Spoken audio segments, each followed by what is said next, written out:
ನಾಗರಿಕ ಹಕ್ಕು ಜಾರಿ ನಿರ್ದೇಶನಾಲಯ ಎಸ್ಪಿ ರವೀಂದ್ರ ಗಡಾದಿ ಅವರಿಗೆ ಹುಟ್ಟುಹಬ್ಬದ ಸಂಭ್ರಮ. ಬೆಳಗಾವಿ ಜಿಲ್ಲೆಯ ಅಥಣಿ ತಾಲೂಕಿನ ಐಗಳಿ ಗ್ರಾಮದ ರವೀಂದ್ರ ಗಡಾದಿ ಅವರು ಬಡತನದಲ್ಲಿ ಬೆಳೆದು ಉನ್ನತ ಹುದ್ದೆಗೆ ಏರಿದ್ದಾರೆ.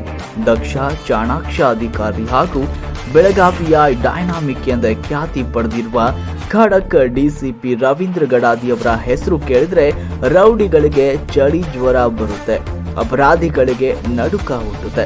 ಕಮಿಷನರ್ ಯಾವುದೇ ಕೇಸ್ ಕೊಟ್ಟರು ಅದನ್ನ ಅಚ್ಚುಕಟ್ಟಾಗಿ ಬೆನ್ನತ್ತಿ ಅಪರಾಧಿಗಳ ಹೆಡೆಮುರಿ ಕಟ್ಟಿ ಕೇಸ್ಗಳಿಗೆ ಅಂತ್ಯ ಹಾಡುವುದೇ ಇವರ ವಿಶೇಷವಾಗಿದೆ. ಮತ್ತೆ ಯಾವುದೇ ಕೆಲಸ ನಿಷ್ಠೆಯಿಂದ ಮಾಡಿ ಮುಗಿಸ್ತಾರೆ. ಇವರ ಕಾರ್ಯಕ್ಕೆ ಎಲ್ಲೆಡೆ ಜನರು ಹರುಷವನ್ನ ವ್ಯಕ್ತಪಡಿಸಿದ್ದಾರೆ ಮತ್ತು ಎಲ್ಲರನ್ನ ಪ್ರೀತಿಯಿಂದ ಕಾಣುವ ಏಕೈಕ ಗುಣವುಳ್ಳವರು. ಅಷ್ಟು ದೊಡ್ಡ ಹುದ್ದೆಯಲ್ಲಿದ್ದರೂ ಸ್ವಲ್ಪ ಕೂಡ ಗರ್ವ ಇಲ್ಲದೆ ಎಲ್ಲರನ್ನ ಒಂದೇ ರೀತಿ ಕಾಣ್ತಾರೆ. ಬೇಸಿಗೆ ಸಮಯದಲ್ಲಿ ಎಲ್ಲೆಡೆ ನದಿಗಳಲ್ಲೂ ಸಹ ನೀರಿನ ಅಭಾವ ಹಾಗೂ ಬೋರ್ವೆಲ್ಗಳು ಬತ್ತಿ ಹೋಗಿದ್ರಿಂದ ಜಾನುವಾರುಗಳಿಗೆ ಸಾಕಷ್ಟು ನೀರಿನ ತೊಂದರೆ ಇದ್ದ ಕಾರಣ ರವೀಂದ್ರ ಗಡಾದಿ ಅವರು ತಮ್ಮ ಸ್ವಂತ ಹಣದಲ್ಲಿ ಗ್ರಾಮಸ್ಥರಿಗೆ ನೀರು ಪೂರೈಸಿ ಮಾನವೀಯತೆ ಮೆರೆದು ಪ್ರೀತಿಗೆ ಪಾತ್ರರಾಗಿದ್ದಾರೆ.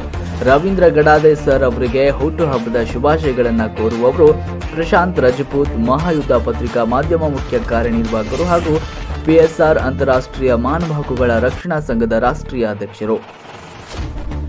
ವರದಿ bureau reporter, Mahayuddha news, Belagavi.